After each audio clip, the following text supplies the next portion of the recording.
Fahim specs کے تمام سننے والوں کو السلام علیکم۔ ناظرین، حصہ اول میں ہم نے بات کی کہ نبی کریم صلی اللہ علیہ وسلم کی آمد سے قبل کی دنیا کیسی تھی اور لوگ کس حالات میں زندگی بسر کر رہے تھے، لیکن آج میں حصہ 2 میں آپ لوگوں کے سامنے ایک اور زاویہ نظر پیش کرنے کی جسارت کرتا ہوں تاکہ یہ بات ذہن نشین ہو سکے کہ نبی کریم صلی اللہ علیہ وسلم نے قرآن ہی کو اپنا معجزہ قرار کیوں فرمایا۔ زمین پر وقت اور حالات کی کیا تبدیلیاں تھیں کہ مالک کریم نے اپنے نبی کریم صلی اللہ علیہ وسلم کو کتابی شکل میں ایسا معجزہ عطا فرمایا جو تا قیامت محفوظ اور مامون رہے گا۔ ناظرین، اس سب کو سمجھنے کے لیے ہمیں دنیا کی 15,000 سالہ ٹائم لائن پر ایک اجمالی نظر ڈالنی ہوگی۔ میں 15,000 سالہ اس لیے کہہ رہا ہوں کیونکہ یہ وہ دور ہے جب زراعت کا انقلاب شروع ہو چکا تھا۔ یہ انقلاب کی تاریخ ہے، نہ کہ انسان کی۔ ناظرین، ان ادوار کے مطالعے سے ہم اس نتیجے پر پہنچ سکیں گے کہ آپ صلی اللہ علیہ وسلم کی آمد سے قبل دنیا علم و ادب، ترقی، سائنس، حتیٰ کہ عیاشی میں کس مقام پر کھڑی تھی۔ یہ قرآن مجید کا اعجاز ہے کہ وہ انسانی تاریخ میں ہونے والے میجر ایونٹ پر بات کرتا ہے اور وقت کی جستجو انسانی علم پر چھوڑتا ہے، کیونکہ دور اور صحیح وقت کا تعین علم اور کھوج کی صورت ہی میں ہو سکتا ہے۔ ناظرین، میری داستان میں یہ دور حضرت آدم علیہ السلام سے لے کر حضرت نوح علیہ السلام تک کا ہے، کیونکہ اس دور کی تاریخ کو جاننے کا واحد ذریعہ صرف یہودی یا عیسائی کہانیاں ہیں، اور ان کی ٹائم لائن کے مطابق آدم علیہ السلام کو آئے ہوئے ابھی صرف 10,000 سال ہوئے ہیں، جبکہ انہی کی سائنس اس ٹائم لائن کو جھٹلا چکی ہے۔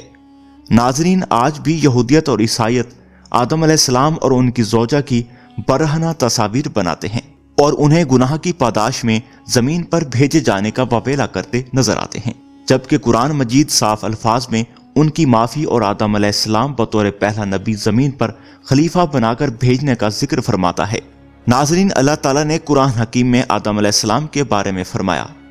اور جب آپ کے رب نے فرشتوں سے کہا میں بلا شبہ زمین میں ایک خلیفہ بنانے والا ہوں، تو یہ کیسے ہو سکتا ہے کہ جس آدم علیہ السلام نے اپنے علم سے فرشتوں کو شکست دی، زمین پر خلیفہ اور نبی کی صورت آئے ہوں اور ان کو کپڑوں کا علم نہ ہو، جبکہ جنت میں وہ جنت کی پوشاک پہنتے ہوں؟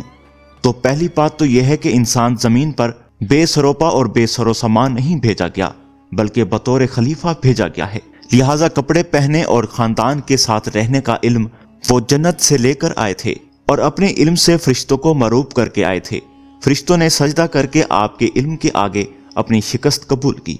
تو پہلا بندہ ایک وقت میں فرشتوں سے افضل نبی اور خلیفہ اول ہو، انسانی ارتقائی تھیوری کچھ بدل جائے گی۔ ناظرین، یہود کی کتب سے اسرائیلی روایت نے کم فہم اور کجر و طبقہ فکر کے لوگوں کو اسی بات پر سوچنے پر مجبور کیا ہے کہ آدم علیہ السلام بے سر و سامان دنیا میں گناہ کی پاداش میں پھینک دیے گئے، اور آج بھی مذہبی طبقہ اسی یہودیت اور عیسائیت کی ٹائم لائن کو استعمال کرتے ہوئے اس واقعے کو زیادہ سے زیادہ 10,000 سال پرانا کر دیتا ہے۔ اسی لیے سائنس سے تعلق رکھنے والا طبقہ دین سے منفرد اور دور ہوتا جا رہا ہے، کیونکہ سائنس کی تلاش اور تحقیق سے یہ بات ثابت ہو چکی ہے کہ انسان نے سلائی کی ہوئی پوشاک کا استعمال آج سے 40,000 سال قبل شروع کر دیا تھا اور گزشتہ 27,000 سال سے کپڑا بنا جا رہا ہے۔ ناظرین، دنیا کی سب سے مکمل سلائی کی ہوئی اور انسانی ہاتھوں سے بنی ہوئی قمیض جو اپنی اصل حالت میں ہے آج سے 5500 سال قبل ملی ہے، جسے ٹارخن ڈریس کہتے ہیں، لیکن ہم اور ہمارا مذہبی طبقہ بزد ہیں، اور جس آدم علیہ السلام کو آج سے 10,000 سال قبل بطور نائب خداوند زمین پر تعارف کرا رہے ہیں، وہ یا تو برہنہ ہے اور یا درخت کی چھال باندھے ہوئے ہیں۔ ناظرین، اس سے بھی زیادہ ظلم ہمارے مذہبی طبقہ نے کیا ہے، جو عرب کو آج سے 1400 سال قبل دھوتی ایک چادر میں اور ان سلے کپڑوں میں متعارف کراتا ہے، حالانکہ نبی کریم صلی اللہ علیہ وسلم کی آمد کے بعد وہاں کے امراء نے بھی فکر اختیار کیا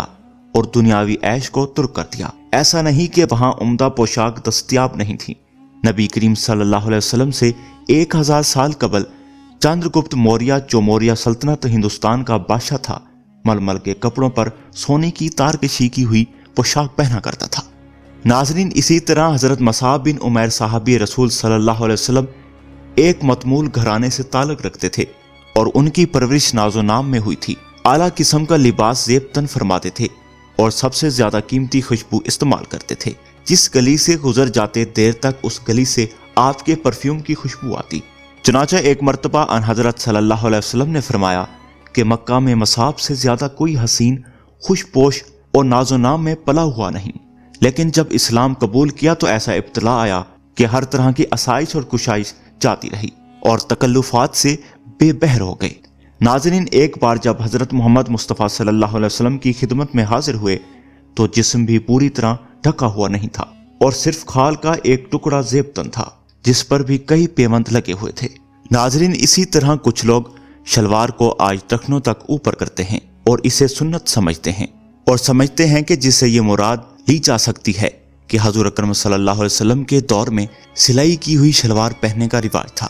ناظرین، حضرت ابو بکر صدیق رضی اللہ عنہ کا کپڑا ٹخنوں سے نیچے لٹک جانے پر حضور اکرم صلی اللہ علیہ وسلم نے ان کو ٹخنوں سے اوپر کرنے کے لیے نہیں فرمایا، بلکہ آپ کے پوچھنے پر آقا صلی اللہ علیہ وآلہ وسلم نے فرمایا یہ آپ کے لیے نہیں، بس معلوم ہوا کہ اصل وجہ غرور و تکبر ہے۔ اسی طرح دنیا کو سب سے پہلا کارگو شپ یعنی سامان کی ترسیل کرنے والے بحری جہاز حضرت نوح علیہ السلام نے دیا،